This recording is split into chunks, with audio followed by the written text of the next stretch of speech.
tell a harsh truth. The wind blows, won't be no sugar coats. My points can feel like a shark's tooth.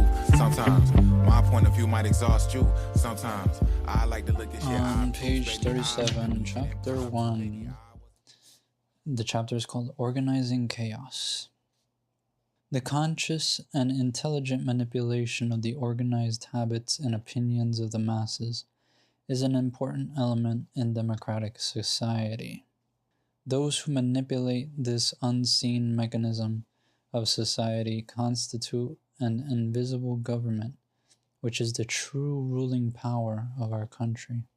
We are governed, our minds molded, our tastes formed, our ideas suggested, largely by men we have never heard of. Vast numbers of human beings must cooperate in this manner if they are to live together as a smoothly functioning society.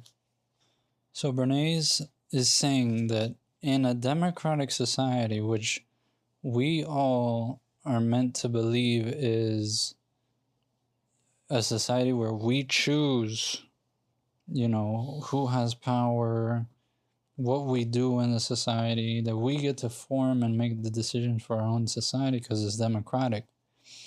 He believes the opposite. He believes that there are an intelligent class, an invisible government that is the true ruling power of the country. That is a contradictory definition of democracy to the one that we grow up understanding or feeling like we understand. Here's another quote. They govern us by their qualities of natural leadership, their ability to supply needed ideas, and by their key position in the social structure. And we are dominated by the relatively small number of persons. It is they who pull the wires which control the public mind, who harness old social forces and contrive new ways to bind and guide the world. So, who are these invisible governors? Being very vague right now. Well, let's go on. Let's keep going. In theory, every citizen may vote for whom he pleases. Our Constitution does not envisage political parties as part of the mechanism of government. The American voters soon found that without organization and direction, their individual votes, cast perhaps for dozens of hundreds of candidates, would produce nothing but confusion. Invisible government in the shape of rudimentary political parties arose almost overnight. So he doesn't give any citation, doesn't give any sort of factoid or any details on what this was of at the beginning American voters were voting for individual candidates, and it was hundreds of candidates, and it was producing confusion. So political parties arose overnight because of this and gave structure to the process, and it was almost a blessing that it did, because now we have a democracy that works. That's what he's saying, but there's no evidence given for that conclusion. We go on here, quote on page 38. In theory, every citizen makes up his own mind on public questions and matters of private conduct. In practice, if all men had to study for themselves the abstruse economic, political, and ethical data involved in every question, they would find it impossible to come to a conclusion without anything. We have voluntarily agreed to let an invisible government sift the data and high spot the outstanding issue so that our field of choice shall be narrowed to practical proportions. So remember how I said in the introduction how, Walter Lippmann, would try to explain away how people, the masses are not capable. Bernays doesn't try to explain any of that. He doesn't give any evidence for that. He just is assumed. He assumes it. He just thinks that that's a fact. And so in this paragraph, he's saying that the average person, couldn't possibly study and think and decide upon every single problem in the society. There needs to be an invisible government that are the ones that analyze all the data and figure out all the issues and narrow the possibilities and create options for solving these problems for the people, and then present these ideas to the people, and then the people can decide based on those options. Now, this is how it works, but it doesn't mean that it's true that we can't decide for ourselves. It's just assumed that we can't decide for ourselves, because the powerful, and in our societies the capitalists, they want to make the decisions because it benefits them.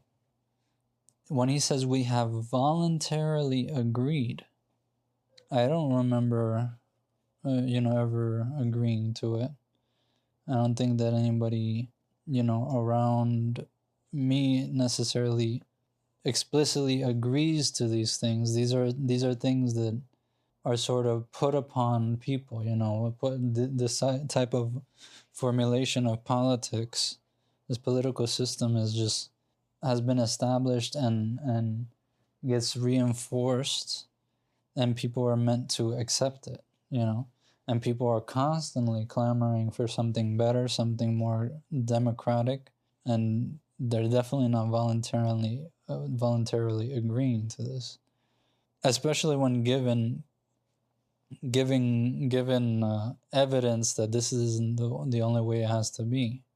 When people are meant to believe that this is the only way that politics could be, this is the only way that the political system can work, then they do, people do tend to just accept it, and an apathy does start to creep in. That's true. So as an example, this is the biggest example there can be in politics.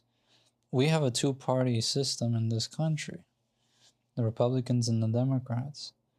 Technically, according to the laws, there's nothing precluding there being other parties.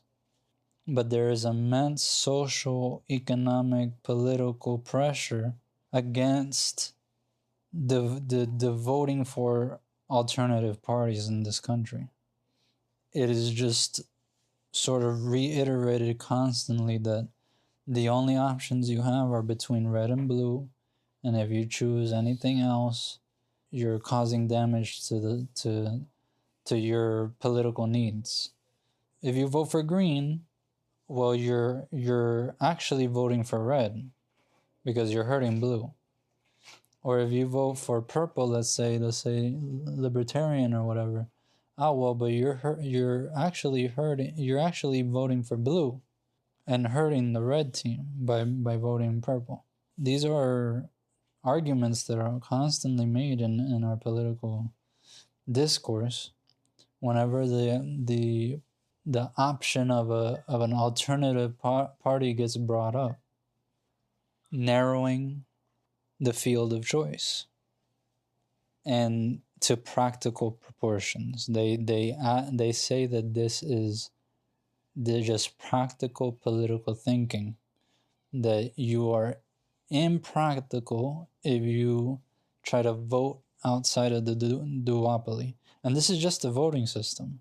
I'm just talking about the voting system. There's plenty of other examples outside of, casting a vote. Politics is way bigger than just, voting. Okay, quote from page 39. In practice, if everyone went around pricing and chemically tasting before purchasing the dozens of soaps or fabrics or brands of bread which are for sale, economic life would be hopelessly jammed. To avoid such confusion, society consents to have its choice narrowed to ideas and objects brought to its attention through propaganda of all kinds. So here's that word consent again, very similar to voluntarily agreeing. So here Bernays is saying that propaganda in a way is a sifter, it sifts through the muck and brings out, viable, logical, good options for people so that they don't have to sift through and do research themselves. They can just rely on a brand saying that, oh, well, we have the healthiest toothpaste on the market, and they don't really have to do their own research. It's because it's, doing all that research is just a burden and it's too much work, and it's not practical for people to be able or to be doing that, The instruments by which public opinion is organized and focused may be misused, but such organization and focusing are necessary to orderly life. So here, Bernays very slyly addresses criticism, but not really. This is one of the only parts of the whole book where he mentions that propaganda can be misused. But the very next sentence he says, but such organization and focusing, as in the propaganda, are necessary to orderly life. It's essential for order, for efficiency, for smoothness of a society, for people to be molded and shaped and to follow certain fundamental ideals and ways of living and ways of thinking. And the fact that propaganda can be misused is just a sort of, what's the word, is a side effect of a larger societal good, which is propaganda. But what if propaganda, and most propaganda, was actually a public health hazard that was doing damage to the public psyche, to the culture, polluting the culture? What if? Well, that doesn't get talked about in propaganda. But that's why you come to the anthropographer. We talk about that stuff here. Okay.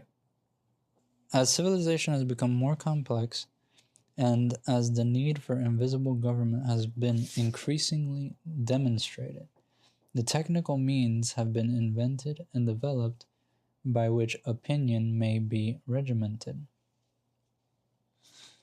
So here's a quote by H.G. Wells that goes to this idea.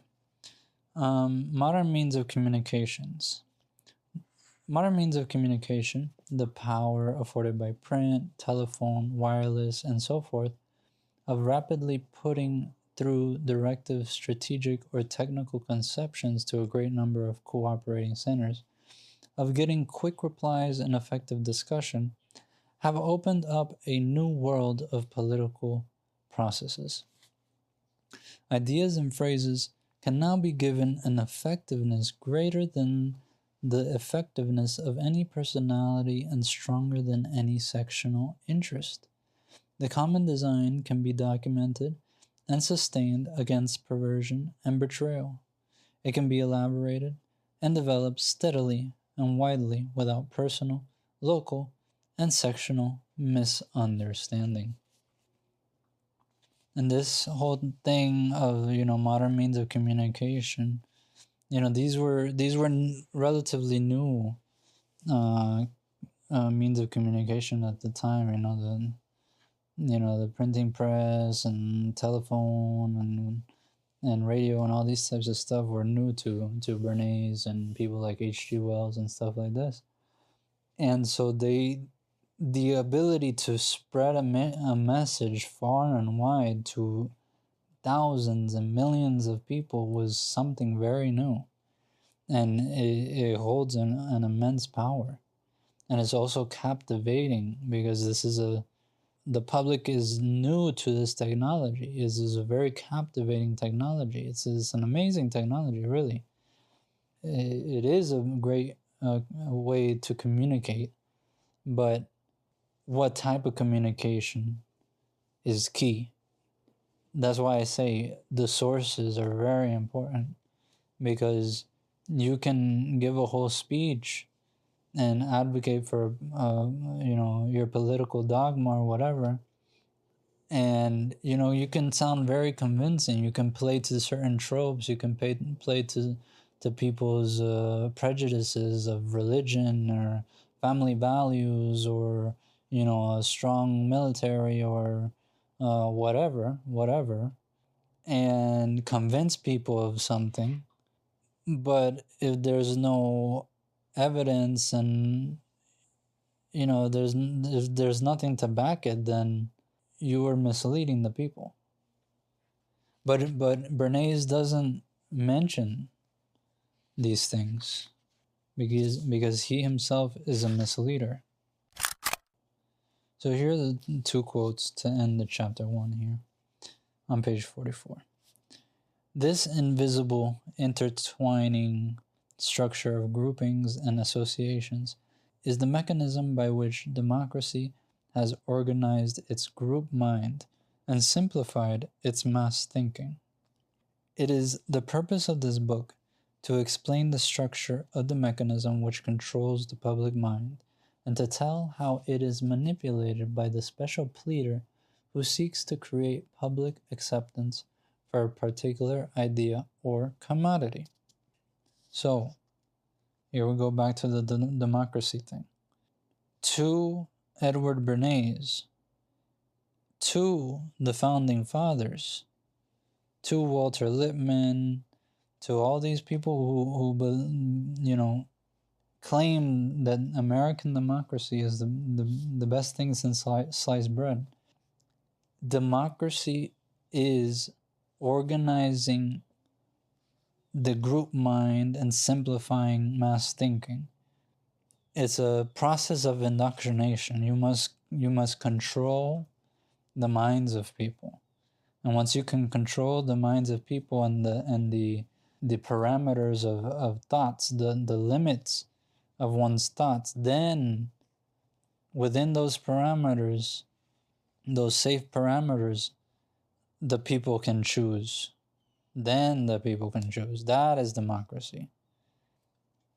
And to me, I disagree wholeheartedly. I think that people can choose for themselves a lot of the time. People can do their own research a lot of the time. People, if afforded the space and ability and the freedom to do so, which the society doesn't allow, give us a lot of space to do. But for the average man, for the average person, he says, it is the purpose of this book to explain the structure of the mechanism which controls the public mind. Thus is propaganda. That is propaganda. And he's saying that the purpose of this book is to basically, show how it can be used to control the public mind, and to show to, power brokers how they can sell an idea or a commodity. So, Chapter 2, The New Propaganda. This is a very interesting quote if you like history. Economic power tends to draw after it political power, and the history of the Industrial Revolution shows how that power passed from the king and the aristocracy to the bourgeoisie. Universal suffrage and universal schooling reinforced this tendency, and at last even the bourgeoisie stood in fear of the common people, for the masses promised to become king. Close quote. So this is true. Economic power tends to draw after it political power. Yeah, whoever holds economic power within a society gets to create the political power and draw the political power of the society. In our society, the ones who control the economic power are the capitalists, okay? The bourgeoisie. And he even writes here, and at last even the bourgeoisie stood in fear of the common people, for the masses promised to become king. This is an acknowledgement that the working class, the masses, have immense power to topple the class that's controlling them, which is the bourgeoisie. They do have the power to become king. And is that not more democratic? Not to Edward Bernays, but to me, yes. The masses held economic power and political power, then it would be a more democratic way of doing things. Okay, but then he writes after that, today, however, a reaction has set in. The minority has discovered a powerful help in influencing majorities.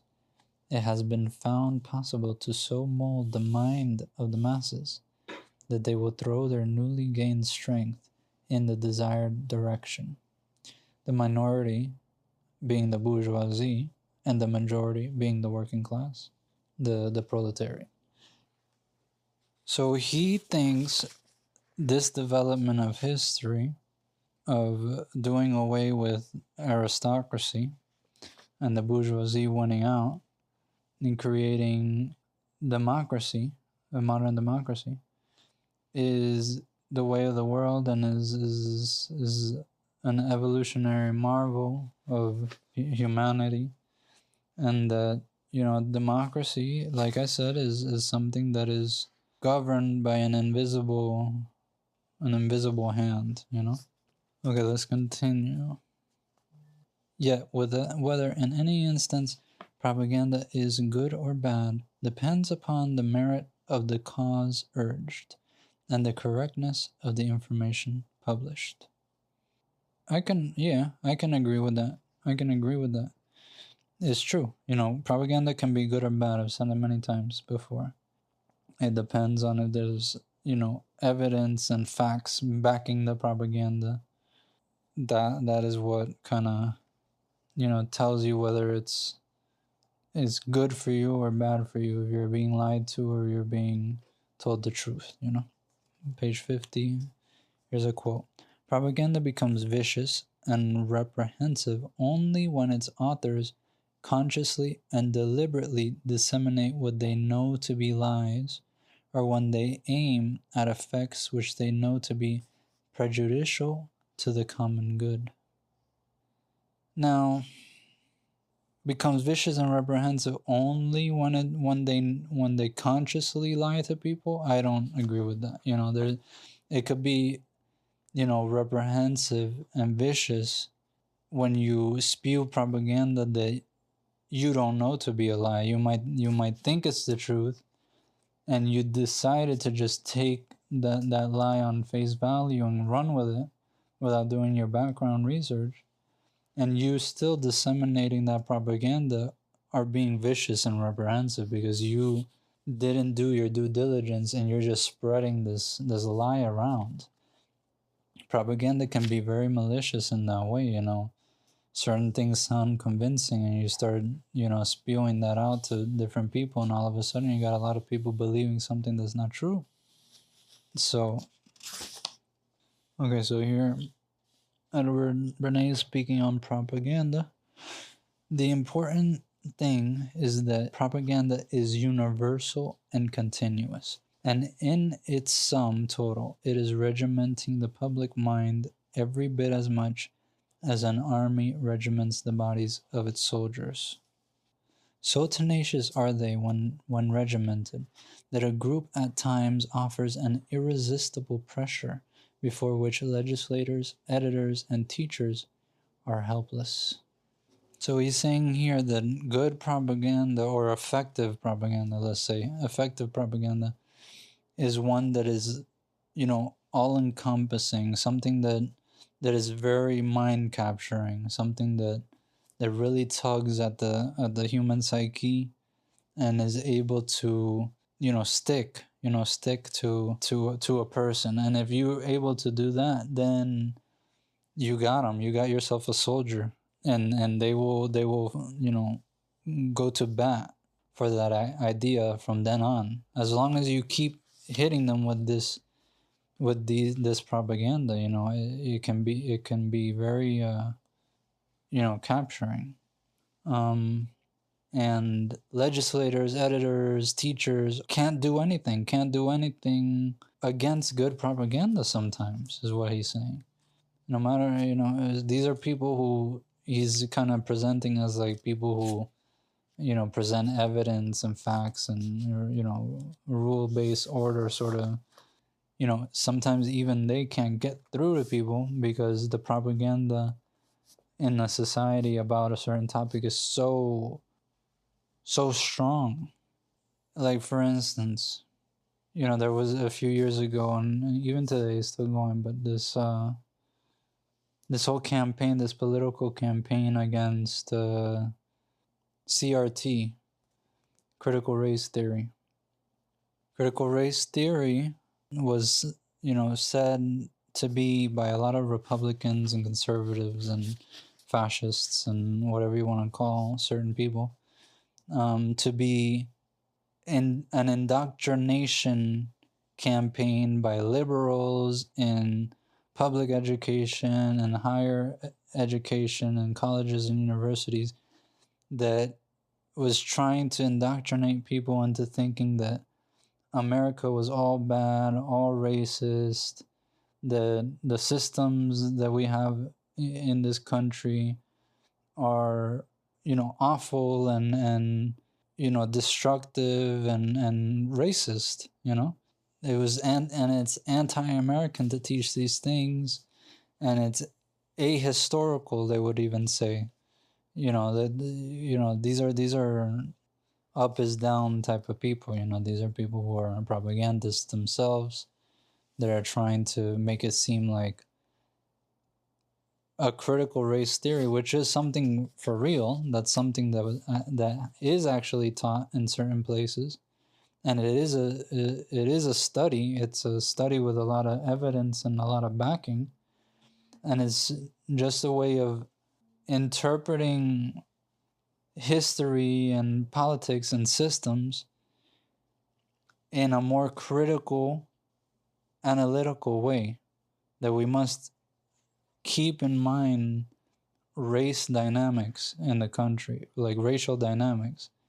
Your racial dynamics are a reality. Certain people are deemed white, certain people are deemed black, certain people are deemed, by law, historically by law, before the Civil Rights Act, most people know, have heard the history of what was happening before the Civil Rights Act, before during Jim Crow, before Jim Crow, during slavery, before, women's suffrage, before the gay rights movement. Critical race theory doesn't just deal with race, it deals with all the different classifications. But these are just realities, this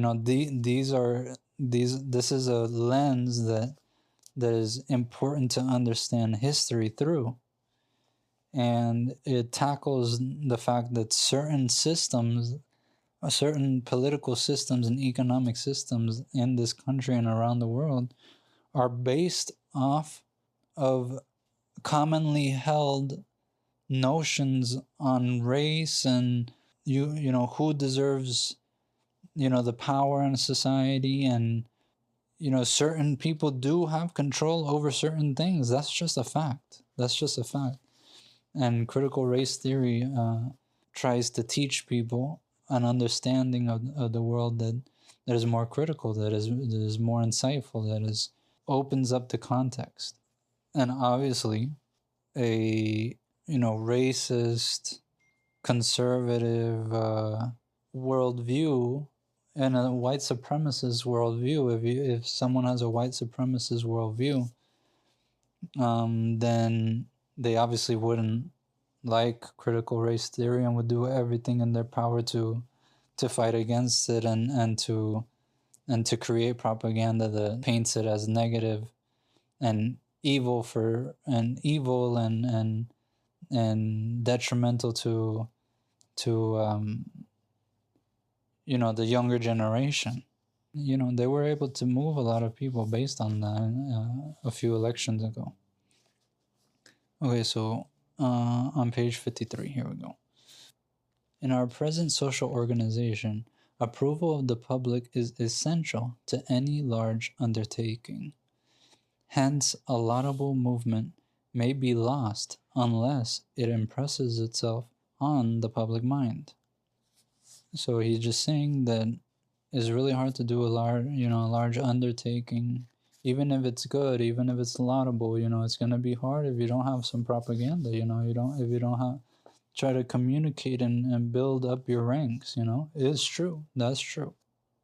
If nowadays the successors of the rulers, those whose position or ability gives them power, can no longer do what they want without the approval of the masses, they find in propaganda a tool which is increasingly powerful in gaining that approval. So there's the haves and there's the have-nots, okay? And the capitalists, the people who own things in the society and thus accrue the most power in the society, they need the proletariat, the working class, in order to make a profit, okay? Imagine this as an example, okay? You can have one guy own thousands of acres of land, okay? Can that one guy work all those thousands of acres of land himself? No, he can't, okay? Let's say that there's, oil under the ground, and there's a gold mine, and there's a river, and all these different types of resources. This is all capital that he technically owns because of the laws on the books in the US and the USA.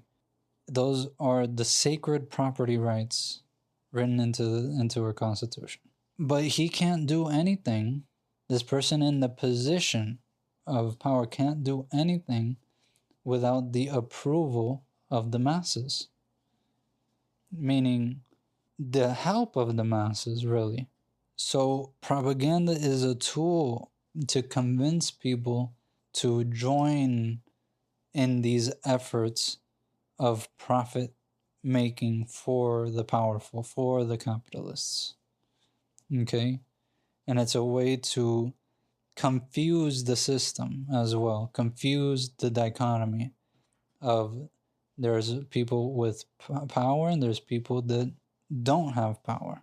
And they never want to say that, the masses don't have power. They never want to say that. They never want to admit that. They want everybody to believe that we have agency, that we have power, that we live in a democracy. But in reality, they are the ones pulling the strings, and they're using propaganda to convince us that we have some say and that we should, help build this society as well. Help them build the society really in the image that they want. I know this is very, what I'm saying can come off as vague, but that's why I try to give some examples. So Bernays often makes the point in this book to say that it's very important in a propaganda effort to target leaders, to target key men in every group. Persons whose, and I'm quoting, persons whose mere word carried authority to hundreds or thousands or hundreds of thousands of followers. Because he says that basically if you can convince one man that has a lot of power and a lot of sway, then you're really doing, the job of thousands, really. Here's another quote by Bernays that shows his face, shows how little he thinks of the average person.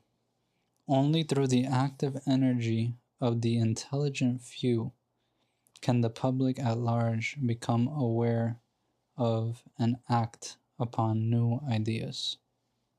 essentially saying the average person can't come up with new ideas for themselves. They need somebody intelligent from the intelligent class to give them their ideas. It's like I said at the beginning, this is the world into the psychology of these people, It's important to know your enemy. So we're on chapter 3 now, the new propagandists.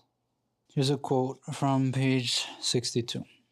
Different men rule us in the various departments of our lives.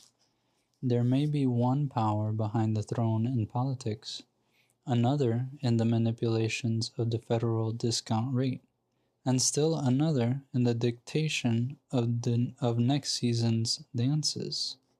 The idea of invisible government is relative. There may be a handful of men who control the educational methods of the great majority of our schools, yet from another standpoint, every parent is a group leader with authority over his or her children. So the invisible government is made up of a lot of different people, right? That's what he's saying, and that different people have different jobs, and they have different points of view, and they have, different things to govern. But in reality, all of these people that he's talking about are part of the same class. Now, he tries to equate, a parent to a group leader or a leader, like as if a leader in the invisible government. He says, yet from another standpoint, every parent is a group leader with authority over his or her children. But this is not the same thing, okay? A parent, may have authority over their children, but at the end of the day, the parent doesn't have control over, what is taught in the school or the jobs out on the market. These are all decisions made by those in the idea of the invisible government, which it's not really invisible. I mean, we know who. It's not, there's no need to even call it an invisible government. We could just call it the government, and also the private sector leaders as well. They're two sides of the same coin. They were back in the 1920s, and they still are now. He says he makes a distinction here between public relations and advertising. He says that the Council on Public Relations is not an advertising man, but he advocates advertising where that is indicated. He says his first efforts are naturally devoted to analyzing his client's problems. We're talking about the public relations person, as distinct from simply an advertising man. His first efforts are naturally devoted to analyzing his client's problems and making sure that what he has to offer the public is something which the public accepts or can be brought to accept. It is futile to attempt to sell an idea or to prepare the ground for a product that is basically unsound. So a public relations person is more of an analyst than an ad man, An ad man is just somebody who, is told to sell the product and, make it, look appealing and post it and bada bing, bada boom, that's it. But a public relations guy has to do a little more analysis and work around the edges and can help with advertising, sure. And might advocate for more advertising or less advertising or specific, advertising, but is distinct from advertising. Page 66. Quote, the first recognition of the distinct functions of the Public Relations Council arose, perhaps, in the early years of the present century, as a result of the insurance scandals coincident with the muckraking of corporate finance in the popular magazines. The interest thus attacked suddenly realized that they were completely out of touch with the public they were professing to serve, and required expert advice to show them how they could understand the public and interpret themselves to it. Now, this is interesting because this is Edward Bernays pointing out how public relations was really needed when companies first started getting exposed by journalists in the early 1900s, journalists that were called muckrakers, that were exposing um uh that were exposing toxic practices that certain industries were embarking on. For instance, Upton Sinclair's The Jungle, which I've talked about on this podcast before. In that book, he exposed the horrific and unsanitary conditions in the American meatpacking industry, which eventually led to a passage of the Pure Food and Drug Act and the Meat Inspection Act. Once people started reading in the newspapers and the journals and the books that Upton Sinclair and other muckrakers were writing at the time, they started demanding of these companies and of the government that we needed, better protections and more sanitary conditions in these workplaces and also in the environment and in these food processing industries, food making industries. And Edward Bernays is saying that because of the media hit, the sort of like the bad publicity that companies got at this time, and not just companies, but government was getting at the time, a new job had to be formed: public relations. And the job of the public relations person is to convince the public that what this company is doing is good, is just. So whether it be for, let's say, a meatpacking company, to tell the public, hey, look, we're not doing those unsanitary practices anymore, okay? We changed our policy. The government is now regulating us, and there's the FDA, and so look, we're following health standards, and you can trust us. We're the most trustworthy meat company in the US.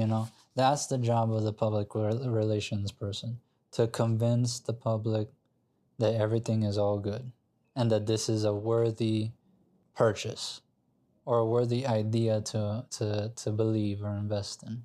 But it doesn't matter whether it's true or not. That's the thing that Bernays doesn't often mention. It doesn't matter whether it's true or not. It just matters that you convey the message, that the propaganda is effective. Not accurate, but effective. So look at this. He says, within a decade, many large corporations were employing public relations counsel under one title or another, for they had come to recognize that they depended upon public goodwill for their continued prosperity. They were obliged to convince the public that they were conforming to its demands as to honesty and fairness. Thus, a corporation might discover that its labor policy was causing public resentment, and might introduce a more enlightened policy solely for the sake of general goodwill. Solely for the sake of general goodwill. There is no reason why a corporation would change policies that are unjust and anti-democratic or anti-worker unless forced to. This is Bernays acknowledging that without going too deep into it, because he is selling himself to these corporations at the end of the day. So he's painting the picture to look like the public gets mad at injustices and stuff, so we gotta change policy to kind of conform and not have them be mad at us so much. So we gotta kind of change certain things and follow the will of public pressure, but only to a certain degree. For the most part, we need to convince them that what we are actively doing is okay, and whether that be through lies or deceit, it doesn't matter. So like I said, Edward Bernays leaves certain things out. So in this quote in page 69, he says, "The ideal of the profession is a pragmatic one. It is to make the producer understand what the public wants, and to make the public understand the objectives of the producer." Well, not all the objectives of the producer. One of the objectives of the producer, which is, we want you to buy this. Okay, that's one of the objectives of the producers. They want us to buy this, and they want it. And they're okay with having that known. They're selling their wares to us, sure.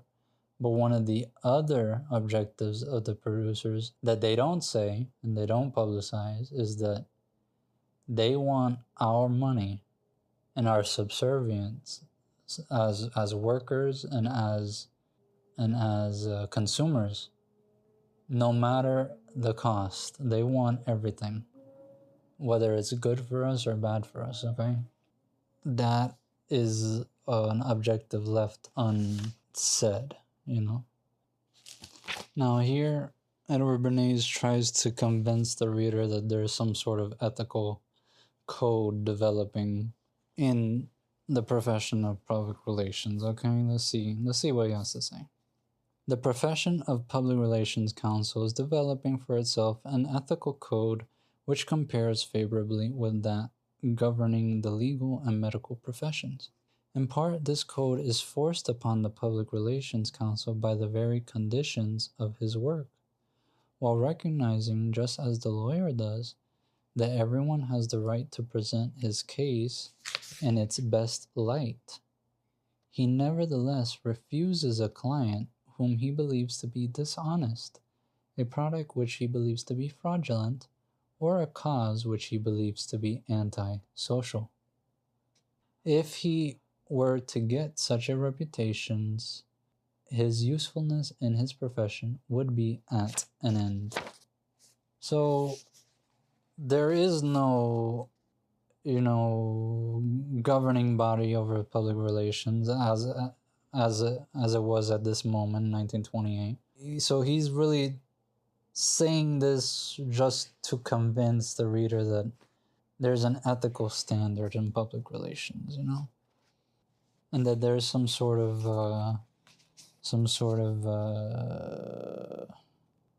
repercussions to being a lying public relations person, somebody who lies or sells a fraudulent product or whatever. It's hard to see. It's hard to see in the age that I live in, the modern world. I mean, there's plenty of propagandists that get away with murder nowadays and continue to get jobs and get prestige and yeah, I guess it just depends, it just depends what he, because he's saying that there's repercussions for being a fraudster.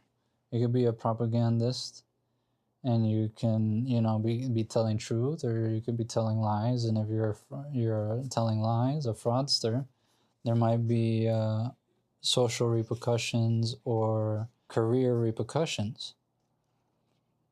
But it really just depends. It really just depends, because most propagandists are in the background. They are in the background. They're coming up with narratives for a face to say, for a politician to say, and the politicians are the ones that face the repercussions, or the celebrities are the ones that are the forward-facing, mouthpieces for, propagandists in the background. So for instance, this is just something, the first person that comes to mind, okay? During Joe Biden's presidency, okay, he had a press secretary. His press secretary, her name was Karine Jean-Pierre. Just like, every president has a press secretary. These are people who are tasked to speak on behalf of the president, of the administration, to the press, to the public. They're the ones that stand at the podium at the White House and take questions and are supposed to answer to the journalists' questions, okay? And she was a great mouthpiece for Joe Biden, and whenever, Joe Biden and the administration did something corrupt and disgusting, like participating in the genocide in Palestine, in Gaza, by sending bombs after bombs after bombs and giving political cover for the Israeli government, Karine Jean-Pierre would, get up on that podium and protect her boss. She faced hardly any repercussions for lying to the American public, just like the countless press secretaries before her. And the second that Joe Biden came out of office, she wrote a book, and she went on a long press tour, and got different speaking gigs and stuff like this. And she's been fine. She's been fine since. She's still part of that political class, and I'm sure that she will get another job. If not, she has another job already. So these propagandists very rarely face any sort of social repercussions. So I don't know what Bernays is saying here. I think he's just trying to convince the public that don't worry, like propaganda and the people who push it, the public relations people, these are moral people. These are, we have an ethical code, okay? Don't worry. We have an ethical code, and we're not going to lie to you. We have your best interest at heart. I don't think that's enough evidence, if you ask me. But I'm going to leave it there for this episode of The Anthropographer. Very interesting book, insightful book. And I'll do another episode on the rest of the chapters.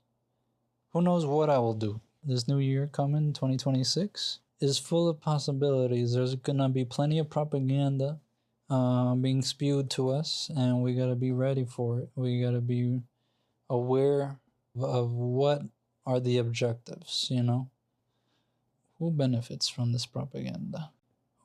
Is always an important question to ask oneself. So thanks for listening, if you're listening, and I ain't saying fall goodbye. for whatever I'm saying you should know my angles before we make any plans to be. Praying you understanding me.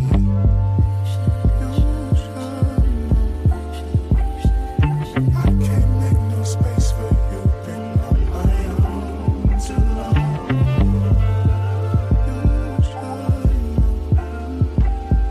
You shoulda, I coulda. Every single shoulda, woulda, coulda. Hindsight really make a nigga shudder. Hindsight a bitch. Hindsight will hit. In hindsight it clicked. In hindsight signs did exist. I'm fighting this. Reality, be honest with yourself. Everything just sits like novels on a shelf. Libraries of me denying flags, the signs I should have seen. But guess this loop is just a sign for you to speak. Speak then. Memories are vivid, see them, still I have to grieve them. Message in a bottle, swallow truth or swallow semen. Weathering this journey, but this route was never scenic. Oh, this route was never. The route was never easy, but the square of it will surely be my reason. All this anger has the countenance of demons. All this anger means that there was truly feelings. How you seem to think that words will bring me healing. Words you could have said, could have read, could have wrote. I hope the hindsight make you sick and choke. I keep you wanna need to know. One nigga you don't need to know. You need to grow. I capsized with my feelings, it's a sinking boat. You should know.